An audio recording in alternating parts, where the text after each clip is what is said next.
Wow.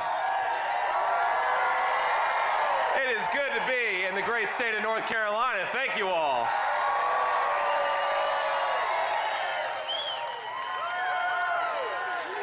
Now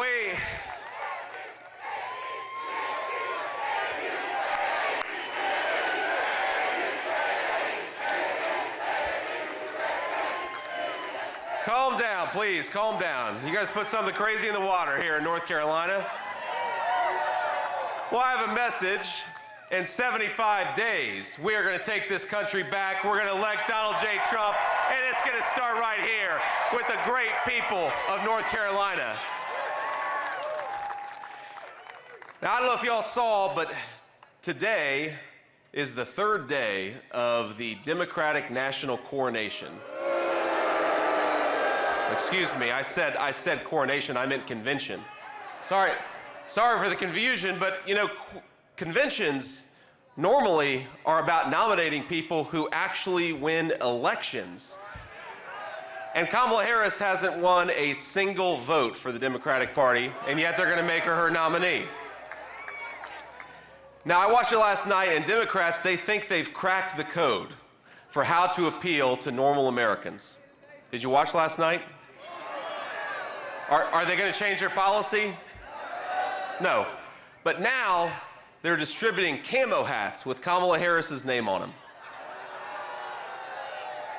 That's their strategy for appealing to rural voters and veterans, is a camo hat with Kamala Harris's name on it. Now, you know what I think would appeal to rural voters and veterans, Kamala? Not having a running mate who lies about his service record. Why don't we try that? You see, Tim Walz says that he served in a war zone. And it turns out the closest he ever got to war is when he let rioters burn down the city of Minneapolis under his watch in the summer of 2020. Remember that? Now let's just reflect, now that we're in day 3 of the Democratic National Convention, how bizarre it is that they're doing some of the things that they're doing. Normally, conventions, they celebrate nominees who are elected by the people. And let's remind ourselves, how many votes has Kamala Harris won in the Democratic primary? 0. 0, that's exactly right. 10 million illegal aliens, but 0 votes. That is the record of Kamala Harris. Now remember, the party bosses installed Kamala Harris because they can control her. That's all this is about. Her agenda is not an agenda for the American people. It's an agenda for the people who have gotten rich off the decline of this country, and we are not going to take it. Are we? Now remember, it was her donors, it was Kamala Harris's donors who got rich when we shipped millions of manufacturing jobs off to China and other countries. Americans, we got poor. Her donors got rich when America printed trillions of dollars to fund her green scam policies, but Americans, we paid higher prices for groceries and housing because of it. And now her party wants more power, and the way they're going to do it is that she wants to give all those illegal aliens the right to vote.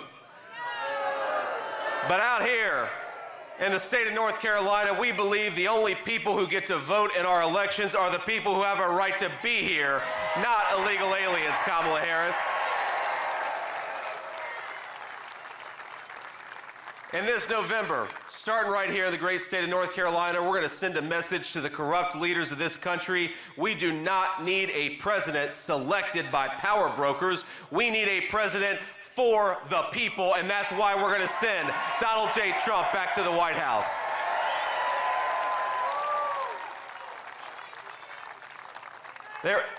There is so much at stake in this election. Think of everything that this country has endured over the last 4 years of Kamala Harris's broken leadership. Prices are up and wages down. Our borders are wide open, but we've had a lot of factories closing down. Fentanyl is available on every street corner from North Carolina to Wisconsin, but it is impossible for young Americans to find an affordable home to raise their families in. Now, Donald J. Trump represents something that so many in this country need right now, and I think it's important to recognize it. We need hope in the United States of America. Hope that we can reignite this economy and bring back prosperity to American citizens. Hope that we can raise our kids in secure neighborhoods and safe streets. Hope that we can renew the patriotism that binds us as a country together, one nation under God.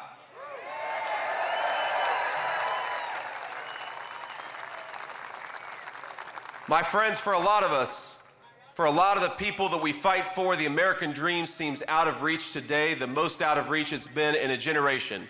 But in 75 days, we're going to save the dreams of every single American, and it will mark the beginning of the future all of us deserve, and we're going to do it together.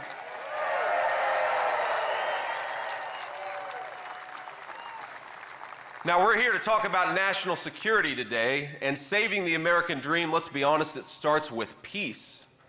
Peace in our neighborhoods, peace in our cities, and peace at the southern border.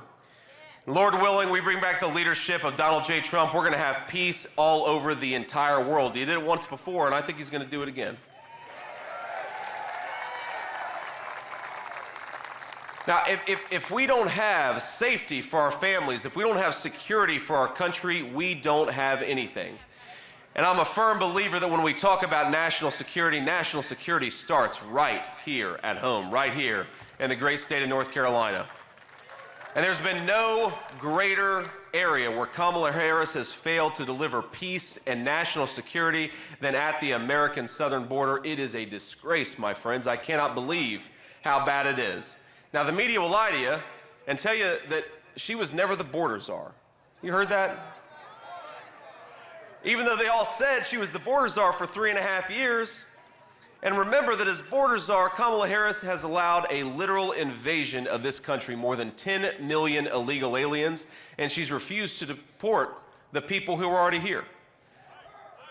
So that makes about 25 million illegal aliens that are in this country right now. Now, our brave Border Patrol officers, they plead, they beg for her support. I was down there at the southern border and I saw it. Giant sections of President Trump's border wall sit right there, rusting, waiting to be installed, but she refuses to do her job. And you think it's bad now? If we give Kamala Harris a promotion and make her the President of the United States, the southern border is going to look like Walmart on Black Friday, ladies and gentlemen. It's going to be no good, no fun at all. Now, while she offers amnesty for the people who've broken our laws, we have a different message. President Trump and I have a different message. To all the criminal illegals who flooded across Kamala's wide open southern border, pack your bags because in 6 months you are going home.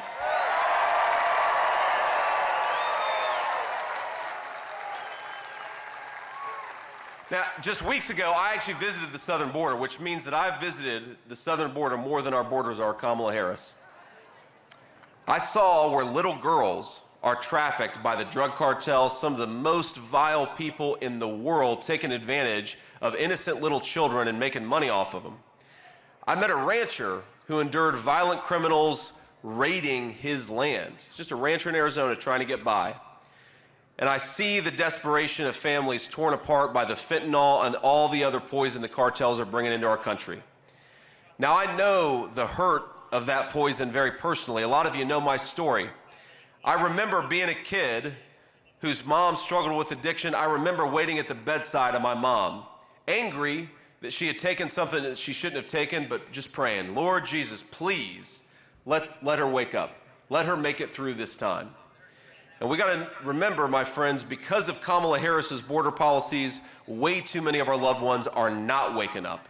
Way too many kids have been orphaned. Way too many grandparents are raising kids they didn't expect to raise because Kamala Harris allowed the drug cartels to wage war on this country. I think it's time to wage war on the drug cartels, and that's going to start with Donald Trump's leadership.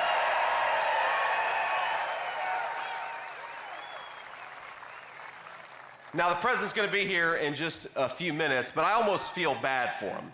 Because this is not the first time that Donald Trump is going to have to clean up somebody else's mess. Now remember, in 2016, he took over from Barack Obama, who let ISIS spread mayhem all over the world. Then Trump came along, and in a couple weeks did what the media said could not be done. He wiped him off the face of the earth.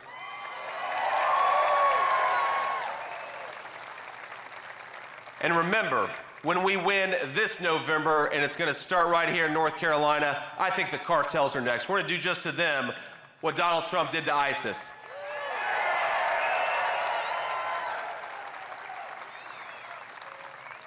Now, I will admit it is hard to make sense of Kamala Harris's foreign policy, especially when she explains it like a third grader who didn't study for a class presentation.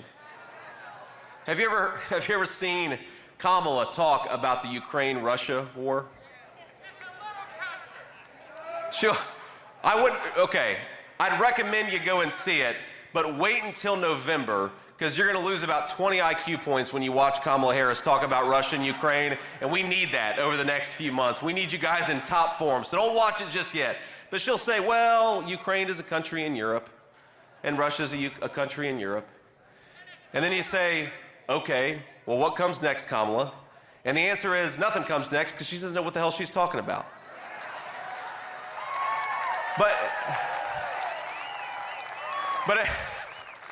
But if you want to give her the benefit of the doubt and understand her foreign policy, remember that she bragged on CNN about playing a key role in the disastrous withdrawal from Afghanistan. Now, that was before 13 innocent service members died at the Kabul airport. That was about 3 years ago to the day. That was before the world witnessed panicked civilians cling to the sides of retreating American airplanes. And that was before they gave the Taliban billions of dollars paid for by you, billions of dollars of helicopters, planes, Humvees, and artillery. It was the worst humiliation this country has endured since the fall of Saigon, and Kamala Harris says she's proud of what she did. It was treason, and is it any wonder that Putin then invaded Ukraine on her watch? Or that Iran attacked Israel on her watch? Or that this very moment China is ramping up its aggression against Taiwan on her watch, when Kamala Harris walks in the room America's enemies sense weakness. And that's why we have got to fire Kamala Harris, not give her a promotion.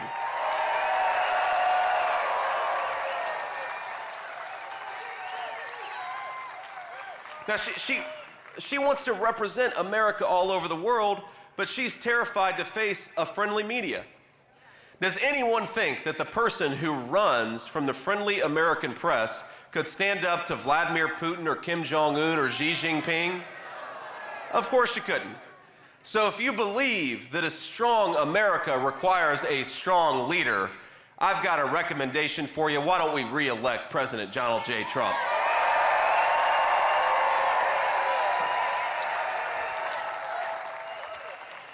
And while we're on the topic, don't send her stolen valor sidekick. Send a former Marine. Send J.D. Vance to be vice president.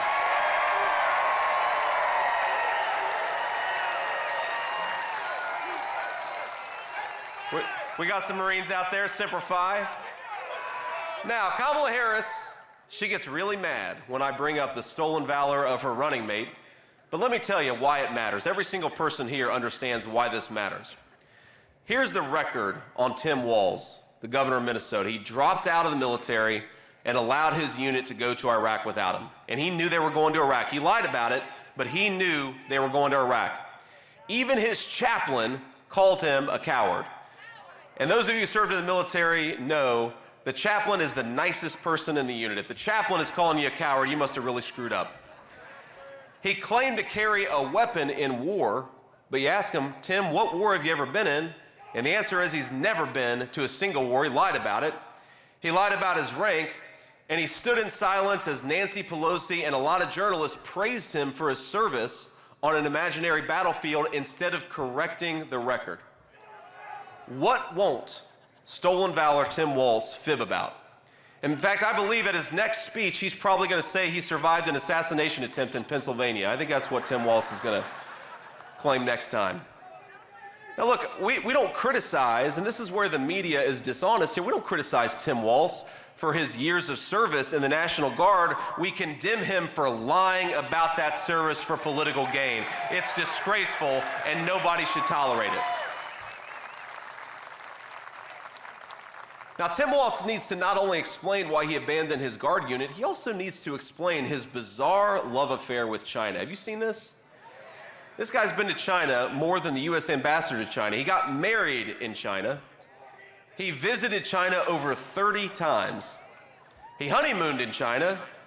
He taught a course approved by the Communist Party in China. He even brought American high school students with him on visits to China.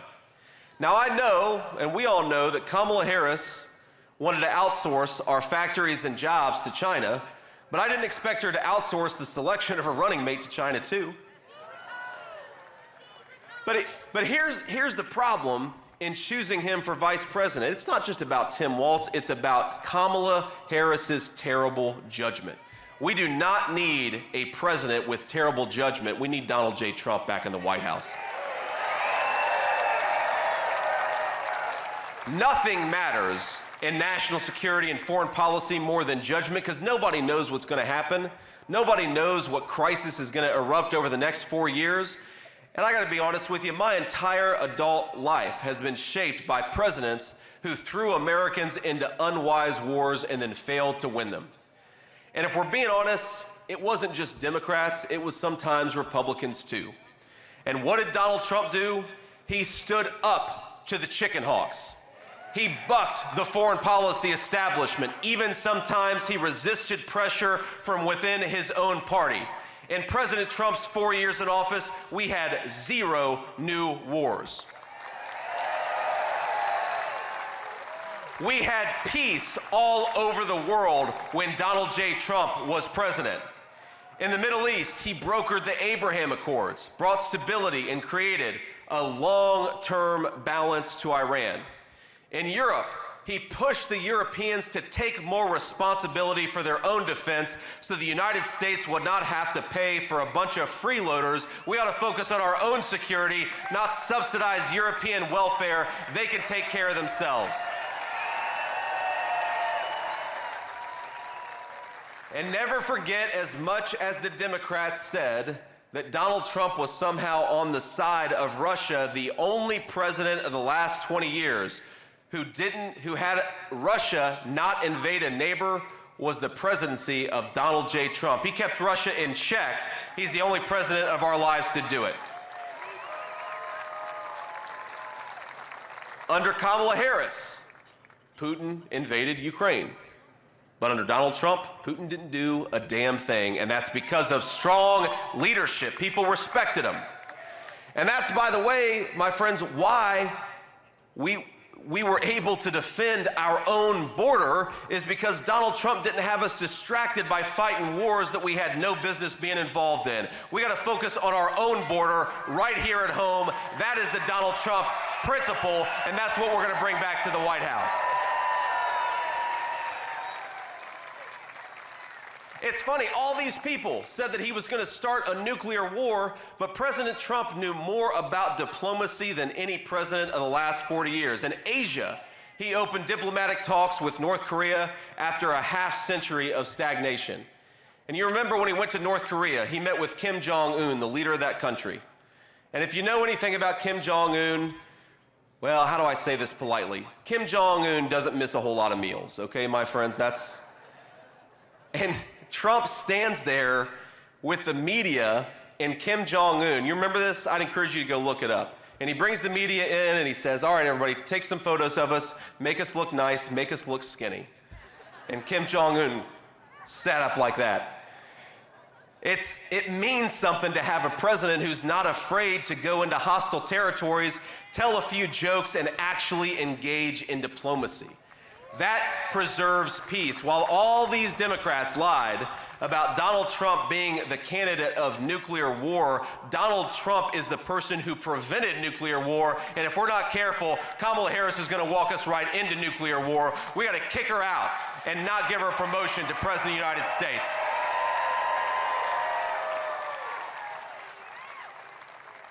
And maybe the most important thing Donald Trump did is he began the process of ending America's economic reliance on China.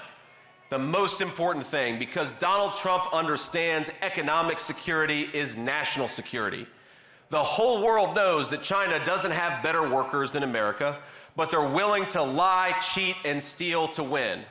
They lied about unleashing COVID-19.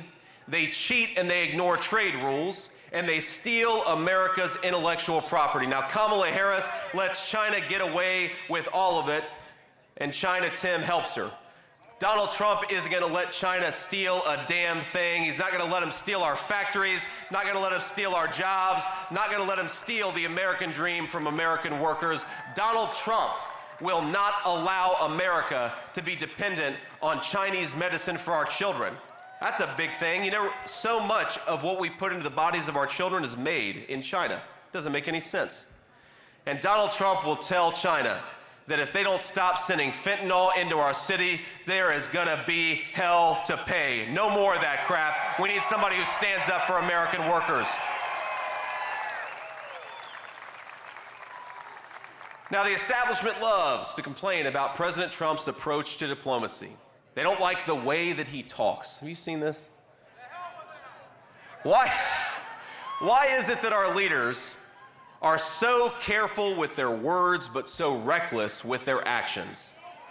I prefer a different kind of statesmanship, one that stands up to the crowd, one that stands for American interests, and that pursues those interests ruthlessly but also carefully, with strong words and the strongest military in the world, but with great restraint to balance it out.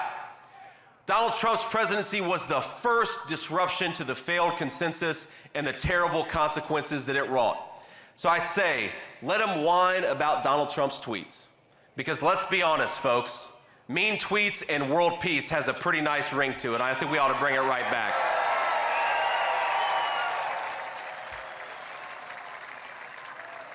We have got a once-in-a-lifetime opportunity to re-elect a man who's proven he's too big for the deep state bureaucracy. He's too tough for the tyrants all over the world.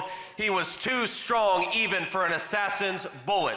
Ladies and gentlemen, let's return to a time when the bravest man leads this nation with strength. That man is Donald J. Trump. He was the once president of the United States, and we in North Carolina, we're going to make him the future president of the United States. God bless you, North Carolina.